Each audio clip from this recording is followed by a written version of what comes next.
క్రీస్తునందు ప్రియులారా, పాపులను పిలువవచ్చిన యేసు అనే అంశాన్ని నేడు ధ్యానించుదాం. మన గురించి దేవునికి ఎంతో శ్రద్ధ ఉన్నది.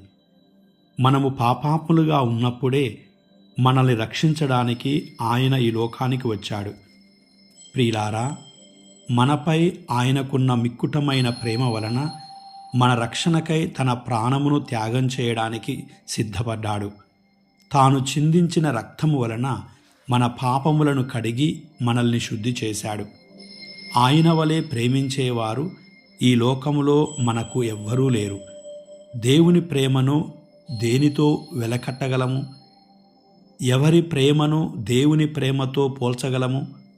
అందుకే దేవుని ప్రతిరూపముగా ఈ లోకములో జన్మించిన యేసుక్రీస్తులోనే సంపూర్ణ ప్రేమను మనము అనుభూతి చెందుచున్నాము. ప్రియులారా, యేసుక్రీస్తు ప్రభువు పాపులను పిలువవచ్చాడు. మానవులందరూ పాపము చేసి దేవునికి దూరమయ్యారు. తిరిగి మనము ఆయనకు ప్రియులముగా మారాలని ఆయన అభిలాష. కాబట్టే నేను పాపులను పిలువవచ్చాను, నీతిమంతులను కాదు అన్నాడు. నిజానికి మనందరము పాపులమే. అందుకే మన కోసమే యేసు ఈ లోకానికి వచ్చాడు.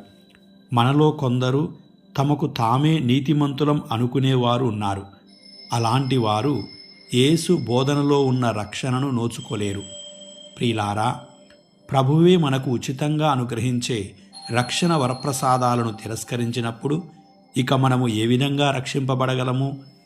పాపములో ఉన్న మనము పాపము నుండి ఏ విధంగా బయటపడగలము?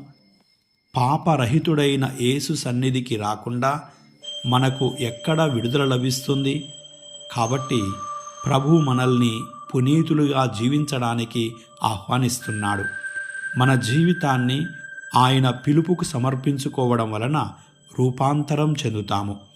ఆయన పిలుపును విని ఆయనను అనుసరించడం ద్వారా మన జీవితం మారుతుంది. మనలో ఆధ్యాత్మిక పరిపక్వత వస్తుంది. ప్రియులారా, పాప జీవితాన్ని విస్మరించి ప్రభువు కోసం పరితాపం చెందుదాము. అందుకే తపస్సు కాల జీవితం మనలో నూతనత్వాన్ని నింపుతుంది.